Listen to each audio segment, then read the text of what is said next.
ಈ ಥರ ಒಂದು ಪವರ್ ಪ್ಯಾಕ್ಡ್ ಆಗಿರೋವಂಥ ದೋಸೆ ಮಾಡೋದು ತುಂಬ ಸಿಂಪಲ್ ಮತ್ತು ಅಷ್ಟೇ ಟೇಸ್ಟಿಯಾಗಿ ಕೂಡ ಇರುತ್ತೆ. ಸೊ ಏನಿಲ್ಲ, ಒಂದು ಕ್ಯಾರೆಟು, ಬೀಟ್ರೂಟು, ಈರುಳ್ಳಿ, ಕ್ಯಾಪ್ಸಿಕಮು ಮತ್ತು ಪನ್ನೀರ್ನೆಲ್ಲನೂ ಸಣ್ಣದಾಗಿ ಹಚ್ಕೊಂಡು ಒಂದು ಕಡೆ ಎತ್ತಿಟ್ಕೊಂಡಿರಿ. ಓಕೆ. ಸೊ ನೆಕ್ಸ್ಟ್ ಬಂದು ನಾರ್ಮಲಾಗಿ ದೋಸೆ ಮಾಡಿ ಸ್ವಲ್ಪ ತುಪ್ಪ ಹಾಕಿ ಅದ್ರ ಮೇಲೆ ಸ್ವಲ್ಪ ಎಲ್ಲ ಕಟ್ ಮಾಡಿರೋವಂಥ ವೆಜಿಟೇಬಲ್ಸ್ನೆಲ್ಲ ಹಾಕಿ ಅದ್ರ ಮೇಲೆ ಸ್ವಲ್ಪ ಪನ್ನೀರನ್ನು ಹಾಕಿ. ಸೊ ಇಷ್ಟೆಲ್ಲ ಮಾಡಿದಾದ್ಮೇಲೆ ಇದಕ್ಕೆ ಒಂದು ನಾರ್ಮಲ್ ಆಗಿರೋವಂಥ ಒಂದು ಕೋಕೋನಟ್ ಚಟ್ನಿ ಕೂಡ ತುಂಬ ಚೆನ್ನಾಗಿರುತ್ತೆ. ಈ ಥರ ದೋಸೆ ಬಂದು ಮಕ್ಕಳಿಂದ ಹಿಡಿದು ದೊಡ್ಡವರಿವರೆಗೂ ತುಂಬಾ ಇಷ್ಟಪಟ್ಟು ಎಲ್ಲರೂ ಊಟ ಮಾಡ್ತಾರೆ.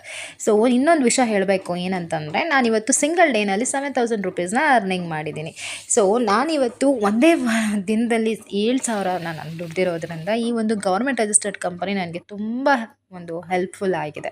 ಸೊ ನಿಮಗೂ ಕೂಡ ಇದೇ ರೀತಿ ಅರ್ನಿಂಗ್ಸ್ ಮಾಡಬೇಕು, ನಾನು ಕೂಡ ಇದೇ ರೀತಿ ದುಡಿಬೇಕು ಅನ್ನೋರಾದರೆ ನನಗೆ ಹಾಯ್ ಅಂತ ಮೆಸೇಜ್ ಮಾಡಿ. ನಾನು ನಿಮಗೆ ಹೇಗೆ ನಾನು ಸಿಂಗಲ್ ಡೇನಲ್ಲಿ 7,000 ಅರ್ನಿಂಗ್ ಮಾಡಿದೆ ಅಂತ ನಾನು ನಿಮಗೆ ಹೇಳ್ತೀನಿ. ಓಕೆ.